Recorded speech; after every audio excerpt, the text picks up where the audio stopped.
अंदाज नया, माध्यम नया, पॉलिटिक्स वाला, आओ राजनीति करें। नरेंद्र मोदी सरकार का तीसरी बार का शपथ समारोह हो चुका है। भाजपा के राष्ट्रीय अध्यक्ष जेपी नड्डा अब मंत्री बन गए। उनका कार्यकाल 30 जून को खत्म हो रहा है। भाजपा का नया राष्ट्रीय अध्यक्ष कौन होगा? क्या मध्य प्रदेश के अध्यक्ष, भाजपा अध्यक्ष वीडी शर्मा इस पद के दावेदार हैं? उनके अलावा और कौन कौन राष्ट्रीय अध्यक्ष बनने की दौड़ में है और क्यों वीडी शर्मा इन सबसे ज्यादा मजबूत स्थिति में है? नमस्कार, पॉलिटिक्स वाला पीएम टाइम में एक बार फिर आपका स्वागत है। मैं पंकज मुकाती आज आपको बताऊंगा कि कौन हो सकता है भाजपा का राष्ट्रीय अध्यक्ष। सबसे पहले बात चल रही है कि जेपी नड्डा के बाद कौन? जेपी नड्डा के बाद कुछ नाम चल रहे हैं जो राजनीतिक रूप से देखे जा रहे हैं। बिहार के चुनाव को देखते हुए राधा मोहन सिंह का नाम चल रहा है। महाराष्ट्र के चुनाव को देखते हुए जहां बीजेपी ने इस वक्त बहुत ही खराब प्रदर्शन किया है, 28 सीट पर चुनाव लड़ने के बाद सिर्फ 9 सीटों को जीता है, जबकि 47 सीटों में से एनडीए के पास सिर्फ 17 सीट है।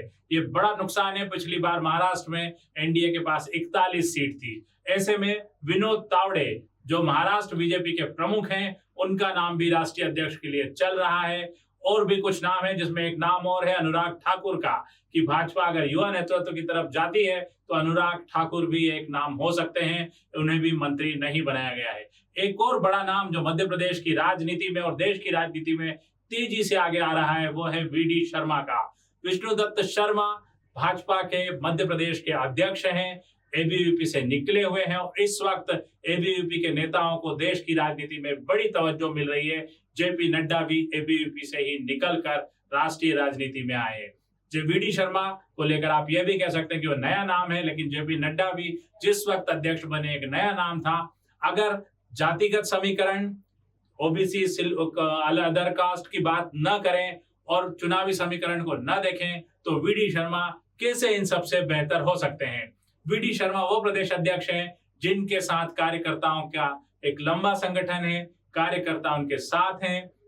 वीडी शर्मा कभी किसी विवाद में नहीं रहे, निर्विवाद रूप से वे कार्यकर्ताओं के नेता हैं। उनका चुनावी प्रबंधन बहुत बेहतर है, जो हम पिछले 2 चुनाव में देख चुके हैं कि कैसे वीडी शर्मा के नेतृत्व में भाजपा ने मध्य प्रदेश में, जब ये कहा जा रहा था कि कांग्रेस की सरकार बन सकती है, शिवराज सिंह चौहान के चेहरे से लोगों का मोह भंग हो चुका है, तब भी वीडी शर्मा रात दिन अपने काम में लगे रहे और भाजपा ने 150 से ज्यादा सीट जीतकर यहां पर फिर सरकार बनाई। सिर्फ मामला यही नहीं रुका, वीडी शर्मा ने ही 29 में से 29 सीट मध्य प्रदेश की लोकसभा का ऐलान किया और इसके बाद वे रात दिन जुटे रहे बिना किसी उसके, और इसके बाद उन्होंने 29 सीटें मध्य प्रदेश लोकसभा की भाजपा के पाले में डाली। प्रधानमंत्री मोदी को जैसा उन्होंने कहा वैसा कर दिखाया।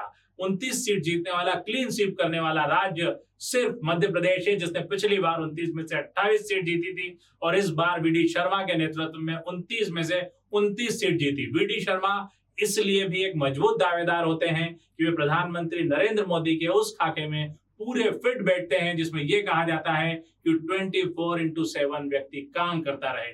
उससे भी ज्यादा वो खामोशी से काम करता रहे, ज्यादा बातचीत, ज्यादा दिखावे के बजाय काम में यकीन रखता हूं। वीडी शर्मा एक ऐसे ही नेता हैं जो खामोशी से काम करते हैं, पूरे समय सक्रिय रहते हैं और कार्यकर्ताओं से मिलने के लिए उनके दरवाजे हमेशा खुले रहते हैं। मीडिया के साथ भी उनके संबंध अब तक अच्छे ही रहे हैं। वीडी शर्मा कोई बहुत बड़े विवादों में नहीं रहे हैं। सत्ता और संगठन दोनों के उनका तालमेल अच्छा रहा है। किसी भी मंत्री या मुख्यमंत्री के साथ उनकी अनबन की बात आज तक सामने नहीं आई है। वीडी शर्मा के बारे में एक और बात जाननी होगी कि भारतीय जनता पार्टी की 29 में से 29 सीट जीतने की जो रणनीति है, उसमें वीडी शर्मा का एक बड़ा योगदान यह भी है कि कांग्रेस के, मध्य प्रदेश कांग्रेस के करीब 20,000 से ज्यादा नेता और कार्यकर्ता इस चुनाव के दौरान, लोकसभा चुनाव के दौरान विधानसभा और लोकसभा चुनाव के दौरान भारतीय जनता पार्टी में शामिल हुए और ये कमाल भी वीडी शर्मा के नेतृत्व में ही हुआ। लेकिन वीडी शर्मा ने कभी इसको लेकर किसी तरह की कोई बयानबाजी नहीं की, वे शांत भाव से काम करते रहे।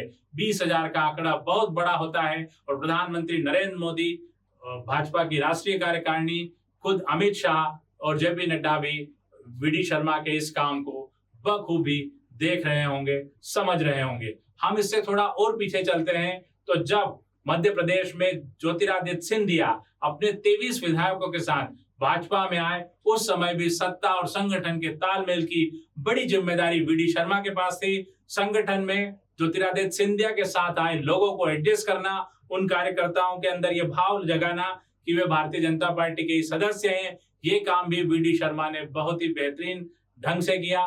वीडी शर्मा के नेतृत्व में पार्टी ने न सिर्फ सीटें जीती बल्कि कार्यकर्ताओं का मनोबल भी हमेशा ऊपर आया है। पूरे देश में सबसे ज्यादा बेहतर प्रदर्शन भारतीय जनता पार्टी का वीडी शर्मा के नेतृत्व में ही रहा है। वीडी शर्मा के बारे में यह भी कहा जा रहा है कि मध्य प्रदेश में दूसरी बार प्रदेश अध्यक्ष बन सकते हैं। यदि ऐसा होता है तो ये भी लगातार 2 बार अध्यक्ष बनने का रिकॉर्ड होगा। वे पहले ऐसे अध्यक्ष होंगे जो 2 बार लगातार मध्य प्रदेश में अध्यक्ष रहे होंगे। लेकिन हमारी सूत्रों के मुताबिक और वीडी शर्मा के कामों को देखते हुए ये बहुत मजबूत वो है कि अगर किसी तरह का जातिगत समीकरण सामने नहीं आता है कि ओबीसी, अदर पिछड़ा वर्ग, SC, ST, दलित या दक्षिण भारत की राजनीति को साधने की बात नहीं आती है, तो सीधे सीधे वीडी शर्मा बहुत जल्दी भाजपा के राष्ट्रीय अध्यक्ष बनते दिखाई देंगे। आज के लिए इतना ही। कल फिर किसी नए विषय के साथ आपसे रूबरू होंगे। धन्यवाद, शुक्रिया। हमारे चैनल को लाइक और सब्सक्राइब करना न भूलें। नमस्कार।